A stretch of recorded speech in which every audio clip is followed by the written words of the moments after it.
Atlantic City, Salt Lake City, all these different, Vegas, all these places. And every single gym we went into was exactly the same. Every single gym you walked into. You walked in, there was a front desk, you looked to your right, there were some offices, then there was this cardio section with a bunch of TVs, then there was a free weight section where all the meatheads trained, and then there was a machine section where all the old ladies trained, then there was an aerobics room tucked in the corner in the back looking like a fishbowl that all the energy was in. And there was no community, and of course there was some nicer versions of that than other, but the baseline gyms were all the same. So when I created this vision board, it was to take my college football experience. So when you walk into a college football weight room, the music blasting, the chalk's flying, you got the softball team in the corner, everybody's got their shirts off. It's fun. It's an immediate energy. You walk in, you're like, whoa, what's going on here? So I hope you felt that yesterday. I did. What I want to do is recreate that in a commercial setting. So what I was thinking is like, okay, I have to build something that gives people an experience the moment they walk in and the entire time they're in there. Right. So I wanted people to feel something as soon as they walked in. I wanted the setup to set them up for results. Right. So I wanted the gym not to have sections. I wanted it to be fluid. So when you come to our gyms, you don't see these sectioned off places. You see the pit class, our aerobics room in the middle of the gym. So everybody's feeding off that class. Then you have the legs and the upper body mixed in with cardio. So everything is meant to keep you moving and to keep you talking to your neighbor. There's no TVs. There's one big TV, but there's not like a lot of TVs. Right. So it keeps people off their headphones. We blast the music. And again, we're not for everybody. Like some people come and they're like, man, why is the music so loud? Stuff like that. But you're not part of our tribe, so it's all good. And I can't remember again where I'm going with this. I have so much stuff. Like when I get talking, I can't. No, but to your point. Oh, why I started Legacy. Yeah. So I was gonna say, to your point, you're right. It got to the point where gyms were all the same. Yeah. And that's what killed the experience for me going to the gym, because it sort of felt like, instead of like, unless you had like your tribe where you're going with your guys or whatever it was, by and large, it was like sort of like a boring experience. Now I feel like you have too many options nowadays, right? Yeah. But in terms of like, I've played sports my entire life, but I've always liked that rah-rah type of environment where you can scream, you can yell, you can kind of pump each other up. Not everybody loves that, right? But that's sort of what gives me energy, right? Like, the person who likes to play sports or whatever it is just my personality. So it seems like you're creating sort of that vision in your gym. So when you were creating that version of the gym, you were thinking about community. Did you feel like there was no community at the time when you were sort of like creating Legacy? None. So at the time I was training at a gym, and I won't name it, but again, it was exactly what I just described. It was the same setup. And so when I had the opportunity to do this, I presented the poster board. He said, let's do it. Then it was time to find a location. So we hired like 3 different real estate people. They kept showing us location after location after location.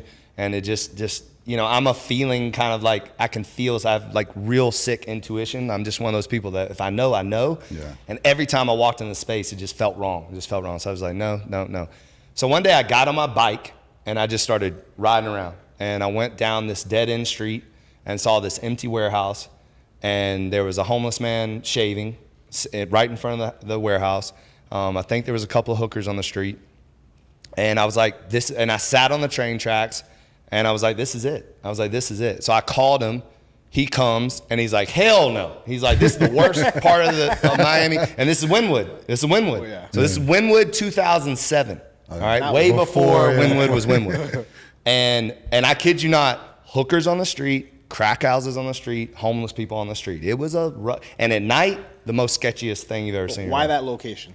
So for me, number one, I sat on the train, so the train tracks were right behind the thing. I sat on the train tracks and damn near heard an audible voice that this was it, like literally. So for me, it was just looking at it, and like all of a sudden it was just, this is it. And it was just powerful. Like it just told me this is it.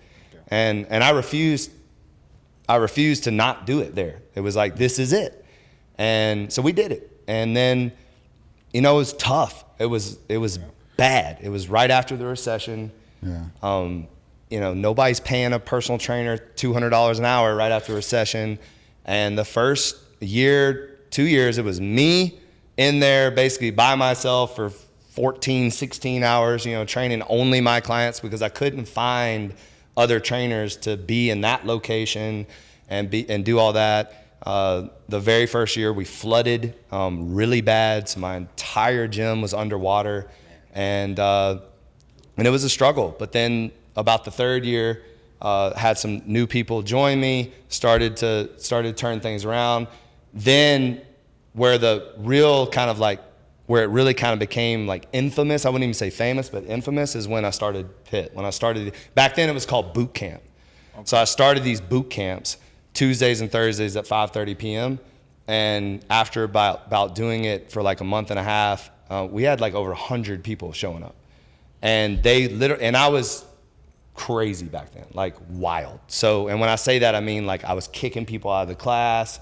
I was driving people into the ground. Like people were crawling out of that place. It was back when you could like be, you didn't have all this, you know what I'm saying? So, I got it. So, I mean, they came in and it was the toughest workout they've ever gotten in their life. And it was very militant boot camp style. And then, obviously you have to evolve. You have to in anything, you can't remain the same. If you're not growing and learning and kind of evolving, then you're gonna die. You know what I mean? So I started to pay attention to, okay, I'm rubbing this person the wrong way. Okay, this and that. And then a friend of mine named Louis Barone told me to read a book called The E-Myth Seminar by Michael E. Gerber. And I literally read the entire thing on the Arc Trainer, which is like elliptical. Okay. I read the entire thing on the Arc Trainer. And I got off there, and basically what it is how to set up systems. And so it's about how to make the business work for you, not work in the business. Right. And so I immediately started applying systems, and then I called one of my potential investors. He never did invest, but he was kind of giving me like advice and stuff. And I told him what I was gonna do. And he said, it's not gonna work.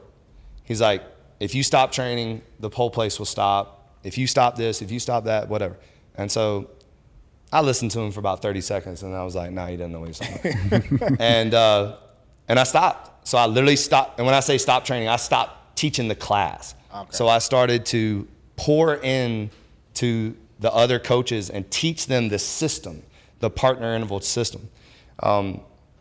And how that system came about, because this is a fun story, and I think y'all appreciate it, is I used to double book clients all the time on purpose.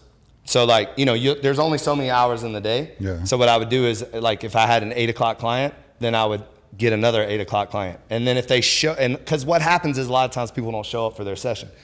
So if they didn't show up for their session, then it was great because then I had somebody else to train and I never lost money.